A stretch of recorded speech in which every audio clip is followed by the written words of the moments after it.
It's Jerome Staab, everybody. Give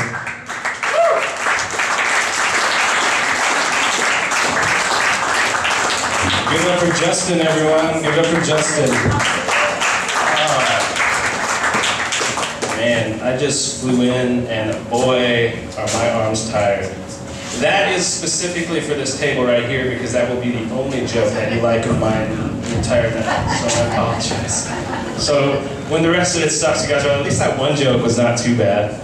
It's lefty, loosey, righty, tighty, right? This thing's not. What's that?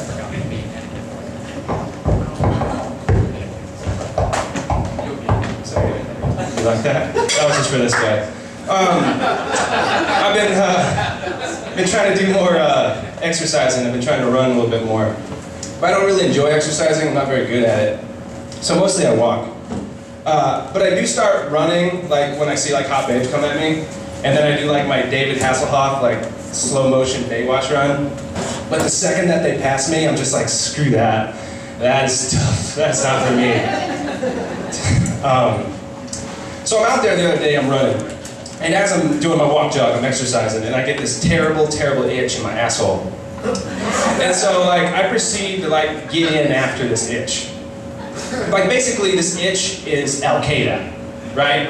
And these fingers are an American drone going in to eradicate the itch. So I'm out there on the trail, I'm fighting terrorism on my asshole, I'm keeping America safe. And so I'm doing it, and then like out of my peripheral just come like a whole flock of like women, and they're all like staring at me, just like morbid, because what else do you do when you see someone fighting terrorism in their asshole? I don't know. That joke's called Look Both Ways. I'm kind of jealous of you guys, because you guys look like men. Like this luxurious beard over here, I gotta get a stroke, because this thing is good. Because I don't grow any facial hair, so this is like the best that I get. This is touching other men's faces, which I try to do every chance I get.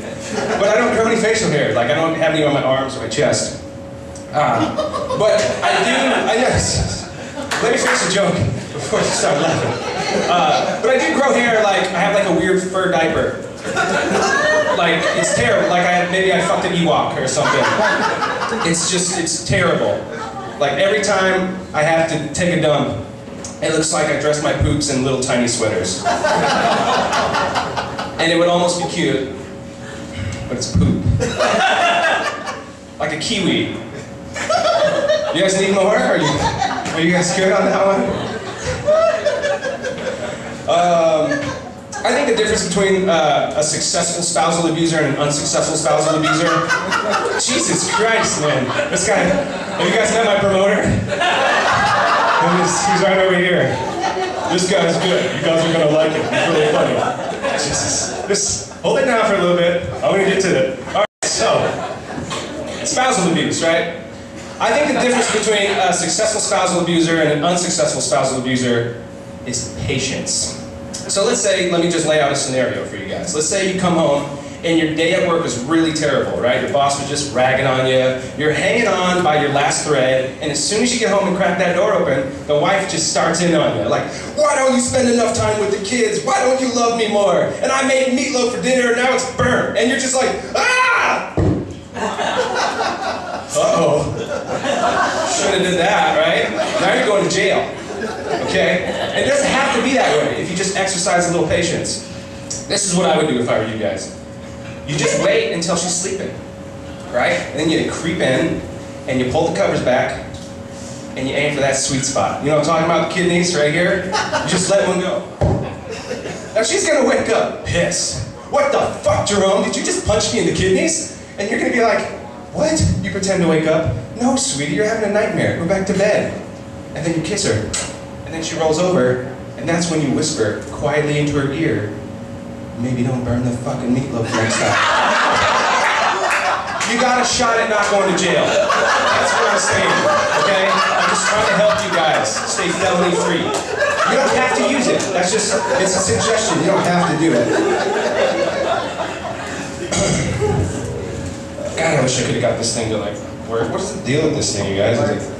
It's my size. I said, Jesus.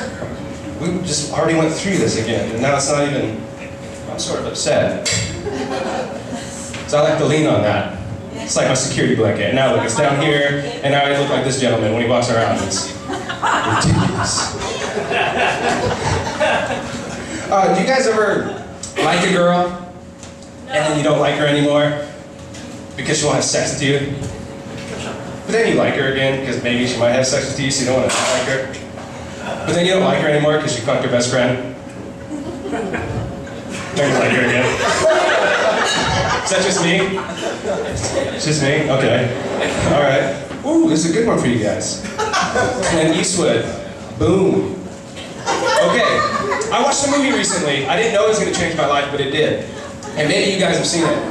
It's called Gran Torino with Clint Eastwood. That's a good movie, right? What's it about? You guys know what it's about? A car. What's it about? A car. It's about way more than a car. Like maybe racial equality? Maybe? No, nobody got that. It was like the fucking car was awesome. This is the peanuts are like the goddamn car. Goddamn slants. You guys. You gotta dig a little deeper is what I'm doing, you guys. I'm saying get to the root of things. It's about the lottery. No, I'm serious. That's what the movie's about. It's about a lottery. I don't play the lottery because I don't believe in it. The odds aren't in my favor. I think it's a waste of time and a waste of money. So instead of playing the lottery, what I do is I just go around and I'm nice to every elderly person that I meet. And not because I like them, but because I hope that they hate their families and they have a sweet car in their garage that they'll give me when they die.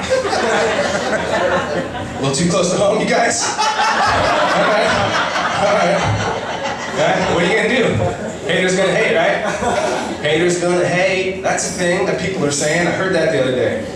Youth, like teenagers, high schoolers, they say weird things. And one of the things that someone said the other day was, haters gonna hate. And I was like, that's kind of trite.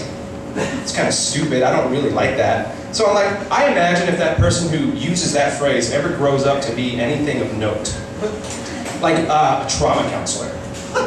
And so I just imagine maybe this woman is telling her terrible, terrible story. And when she's finished, the guy's like, ma'am, I'm really sorry about what happened to you. It's not your fault. Because, hey, what are you gonna do? Rape is gonna rape. Oh. That's an anti-rape joke. I'm not saying I'm not for rape. It's terrible. That person probably grows up to think that. I'm with you guys. He's an idiot. I don't like him either. Don't look at me. I'm not for rape. I'm not a rapist. I'm gonna take a drink. This is weird. I don't know. Since we're talking about racism, I don't know. You guys have any friends? I know you guys do. I don't know. I was kind of like trepidatious when I first came in, but you guys are like my favorite table, so I was gonna play mostly to you. You guys have any racist friends who are like, well, they're accidentally racist. They don't know that they're racist. They just don't know any better. Like I have a friend. We got in an argument the other day because he swears that black people, they have an extra muscle in their leg, and that's why they can dunk basketballs. And that is simply not true, you guys. And it wasn't even hard to dispel that. I just went online, and I Googled it, and I showed him it's not true. But I came across an interesting fact, and this is true. All black people are born slightly hearing impaired. That is why they talk so fucking loud all the time. There's a black person right there. You guys can laugh. He laughed. So, everyone, it's okay. It's okay.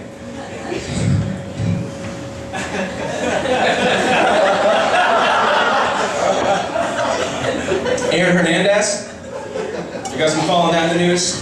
He was the Patriots player who's probably going to prison for killing somebody, which is sad. And not that the killing part, that's sad in itself, but that he couldn't not kill someone for $40 million. Which is weird because I already don't kill people. So give me that $40 million, because I'm already like leagues ahead of him.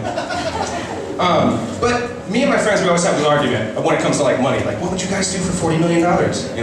What wouldn't you do? What's the bottom line? Everyone has a bottom line, something they will not do. And I know everyone's bottom line here if you're a male. It's a penis in your mouth. It is, because everyone's like, well, would you do that for $40 million? And a lot of you guys, you're like sitting next to your buddies like, hell no.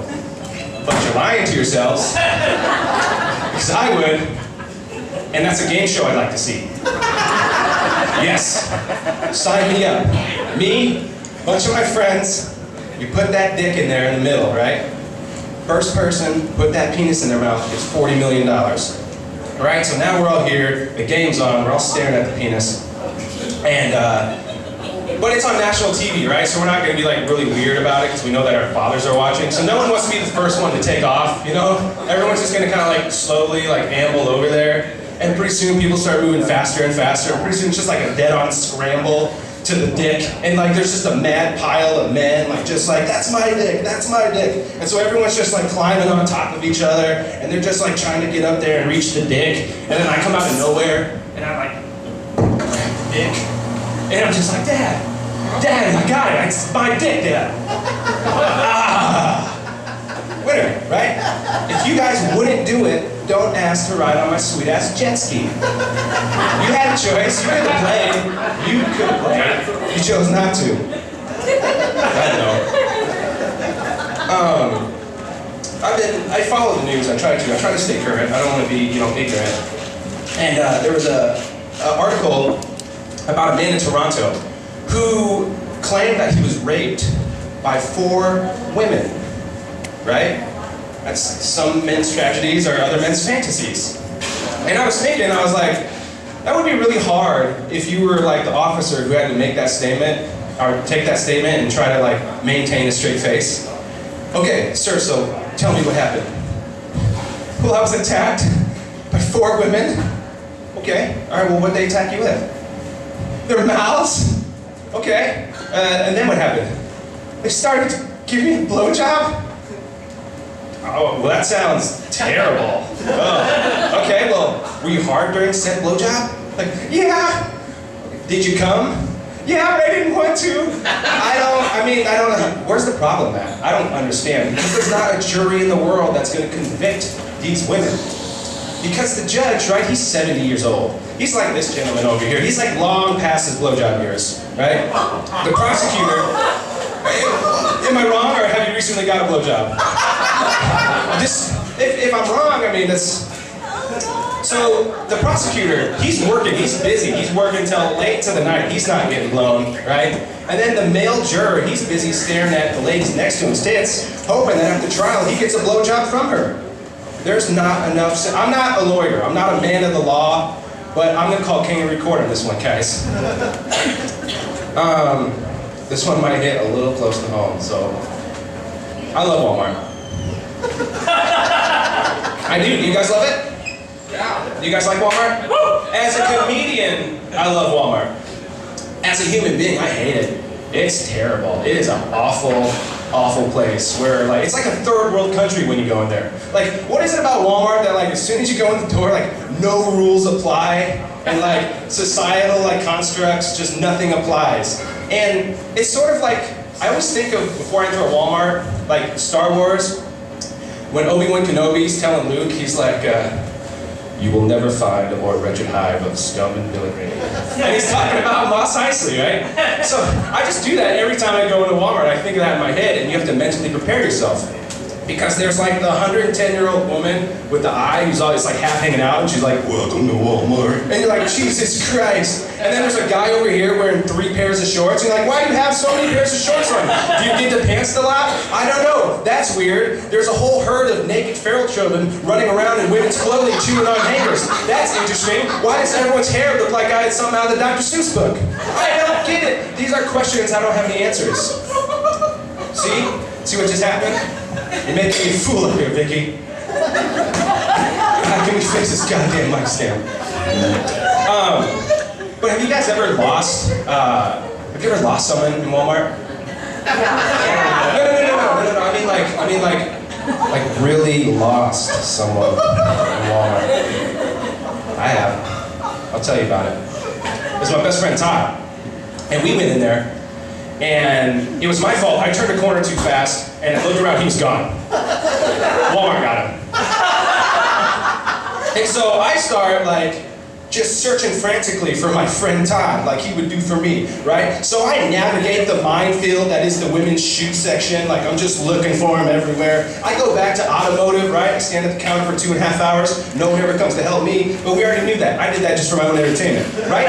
Now I'm moving on to the frozen food section with all the obese people, right? They're pushing around 2 carts, not a vegetable in sight. And no, fruit roll-up doesn't count as a fruit, right? So now it's store closing, still haven't found Todd. So I dive into a rack of Levi's, right? I'm just gonna wait this sucker out. I'm gonna Scooby-Doo this, right? We're getting to the bottom of it. Todd's my best friend. So I dive into the rack, and holy shit, there's a little kid in there sitting down. Timmy, what the hell are you doing? He's like, hey, get out of here. I'm waiting for my mom. I'm like, where the hell's your mom? He's like, she's back in the bathroom. She's making toilet meth. She's been there for 2 days. Like, Jesus Christ, Timmy. So now it's just me and Timmy. Didn't find Todd. I did find Timmy, right? So we wait, we hatch a plan. As soon as they open up the store, we're gonna make a break for it, right? So we wait, sun comes up, they unlock the doors. Timmy, now's our time, bud. Here we go. We make a mad dash toward the exit, right? As soon as we get there, we get stopped by the greeter / zombie, you know? Holy shit, Walmart. I'm like, holy shit, Todd? And he's like, Walmart. Todd, what happened? You're like 60 years old now. Walmart. Run, little Timmy, run. Walmart. You will never find a more wretched hive of scum and jewelry. Walmart. That's my time. That's it for me, guys. Thanks a lot.